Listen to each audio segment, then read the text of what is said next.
آگے قرآن کہتا ہے فوراً ایک اشکال ہوتا ہے، اے اللہ یہ جنت ملے گی کب؟ تو قرآن کیسے انسان کی نفسیات کو جانتا ہے نا. ہم تو مر کے مٹی ہو کے ختم ہو جاتے ہیں، یہاں تو ہمیں کوئی جنت ونت نظر نہیں آتی. تو قرآن کیا کہتا ہے؟ اس وقت ملے گی جب دوبارہ زندہ ہوگے. انسانی عقل کہتی ہے دوبارہ زندہ کیسے ہوں گے بھائی، قبروں میں تو ہڈیاں ختم. قرآن آگے دلیل دیتا ہے وَلَقَدْ خَلَقْنَا الْإِنسَانَ مِنْ سُلَالَةٍ مِّن طِينٍ. اللہ کہتے ہیں ہم نے تمہیں بنایا کیسے، اس پروسیس کو تو دیکھو. مٹی سے اسپم بنتے ہیں. ماں اور باپ گوشت کھائیں گے یا سبزیاں کھائیں گے، یہی ہوتا ہے نا. وہ سبزیاں کہاں سے نکلی ہیں بھائی؟ جو ماں اور باپ جس سے ایگز بنتے ہیں اور اسپم بنتے ہیں وہ کس خوراک سے بنتے ہیں نا. وہ خوراک یا تو گوشت ہوگی یا سبزی ہوگی.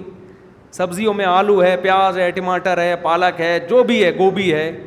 آپ زمین کو کھودتے ہو، اس میں کیا آلو پیاز ٹماٹر نظر آتا ہے آپ کو؟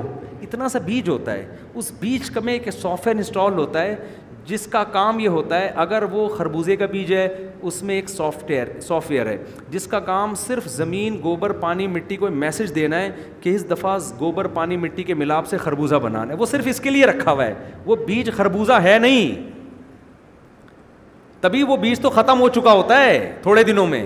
آم کی گٹلی زمین کو میسج دیتی ہے کہ پانی ملے گا، دھوپ ملے گی تو کیا بننا ہے؟ آم. وہ مٹی ہے جس کو ایسے خوبصورت مراحل سے گزار کر ہمارا رب انار، آم، خربوزے، انگور بناتا ہے. اور گوشت جب کھاتے ہیں تو وہ گوشت بھی جانوروں نے زمین کی چیزوں کو کھا کے، وہ بھی کس سے؟ اسی سے تو گوشت بنتا ہے. مٹی ہے، قرآن کہہ رہا ہے جو اتنے پروسیس سے گزارتا ہوں. سب سے پہلے مٹی سے، مٹی کے خلاصے سے تمہیں میں کیا کرتا ہوں؟ تمہیں میں نے بنایا. ثم جعلناہ نطفۃ، پھر میں نے اس کو نطفہ بنایا، اسپم بنایا. اسی خوراک کے ذریعے کیا بنتا ہے؟ باپ کے جسم میں، مرد کے جسم میں اسپم بنتے ہیں جس کو قرآن نطفہ کہہ رہا ہے. فی قرار مکین، اس کو ماں کے رحم میں ایک مضبوط ٹھکانہ دیتا ہوں میں. آپ نیٹ پہ سرچ کریں، ایک قطرے میں ملینز جرمز ہوتے ہیں، ملینز، جو خوردبین سے نظر آتے ہیں لیکن اور اتنے دھاگے جیسے. لیکن اللہ کہتے ہیں ماں کے رحم میں اس کو زبردست ایسا پاورفل ٹھکانہ دیتا ہوں کہ ٹس سے مس نہیں ہوتا، ہل نہیں سکتا وہ اپنی جگہ سے. جب کروڑوں اسپم میں سے ایک اسپم کامیاب ہوتا ہے نا ماں کے بیضے میں، انڈے میں جانے میں، تو ایسا اس کو مضبوط ٹھکانہ دیتا ہوں. ثم خلقنا النطفۃ علقۃ، جیسے ہی اس کو ٹھکانہ ملتا ہے اس منی کے قطرے کو میں خون کے لوتھڑے میں تبدیل کر دیتا ہوں. یہ پروسیس کتنا عجیب ہے، لیکن ہمیں عجیب کیوں نہیں لگ رہا؟ اس لیے کہ ہم اپنی آنکھوں سے ہوتا ہوا دیکھ رہے ہیں.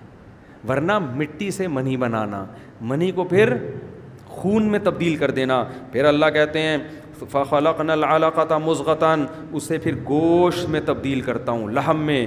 پھر فَخَلَقْنَا الْمُضْغَةَ عِظَامًا، اسی میں ہڈی پیدا کرنا شروع کر دیتا ہوں.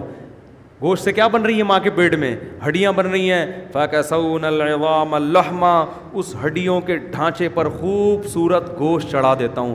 ایک عجیب سی چیز نہیں نکلتی بس گوشت ہڈی بن کے، پراپر پورا انسان بنتا ہے.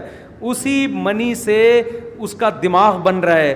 جب ماں روٹی کھا رہی ہے، کھانا کھا رہی ہے، اس بچے کا برین بن رہا ہے. اتنی باریک باریک رگیں بلڈ کو سرکولیٹ کرنے کے لیے کہ ان رگوں کو اگر آپ کھولیں، چاند سے گھما کے زمین پہ لے آئیں، اتنی بڑی پائپ لائنیں ہیں جن میں خون سرکولیٹ کرے گا.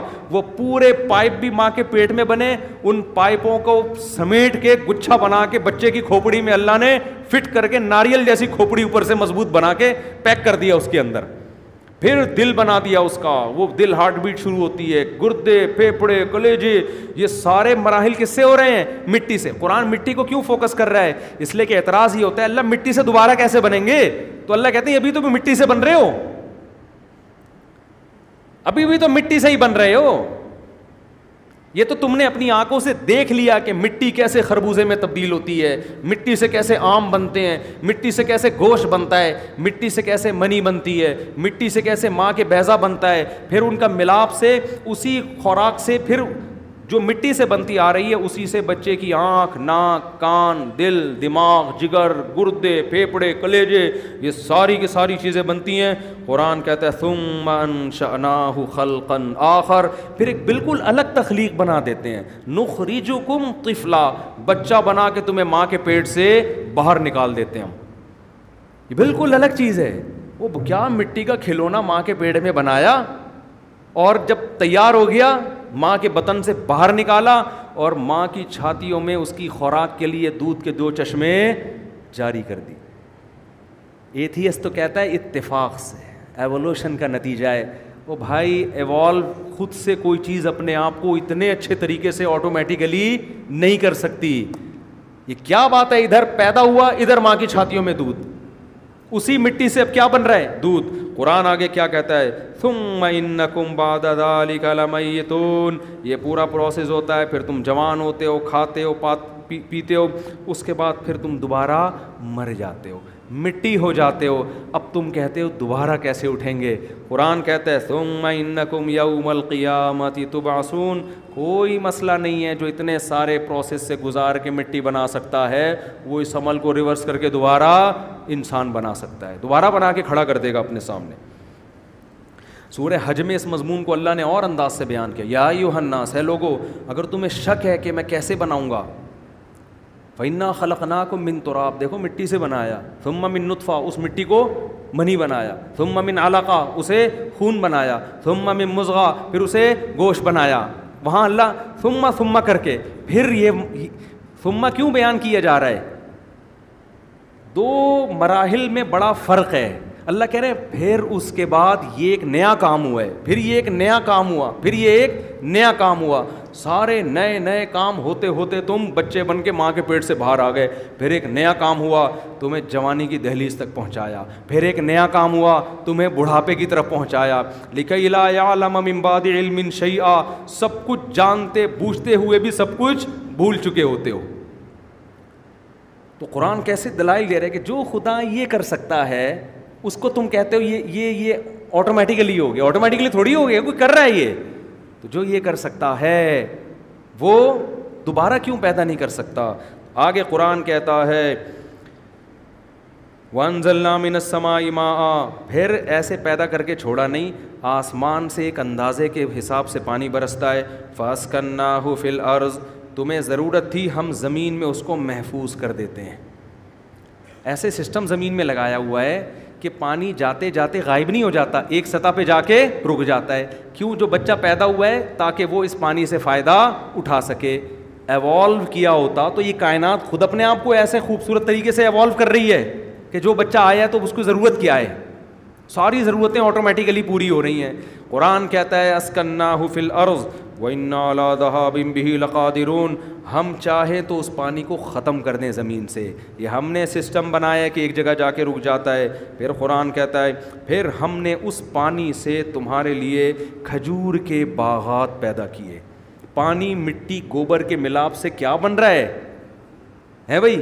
کھجور کے باغات، وَأَعْنَابٍ، انگور کے باغات، وَشَجَرَةً تَخْرُجُ مِن طُورِ سِيْنَاءَ، اور زیتون کا درخت پیدا ہوتا ہے.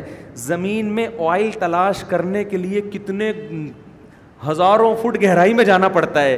اللہ کہتے ہیں تم زمین کھودو کوئی آئل نہیں ہے، لیکن ایک درخت پیدا کرتا ہوں، اس کو نچوڑو گے، زیتون کا ایسا بہترین آئل، کولیسٹرول سے پاک اور ایسا ذائقے دار، وہ آئل میں اسی پانی اور گوبر اور مٹی کے ملاپ سے تمہارے لیے پیدا کر دیتا ہوں میں. تو اللہ نے اس صورت میں بڑے دلائل دیے اپنی قدرت کے. وہ تو اللہ قرآن میں دیتے ہی رہتے ہیں، مگر ہمارے دل بصیرت سے خالی ہو چکے ہیں. قرآن کہتا ہے انہا لا تعمی الابصار، آنکھیں اندھی نہیں ہوتی، وہ دل اندھے ہو جاتے ہیں جو سینوں میں چھپے ہوئے ہیں.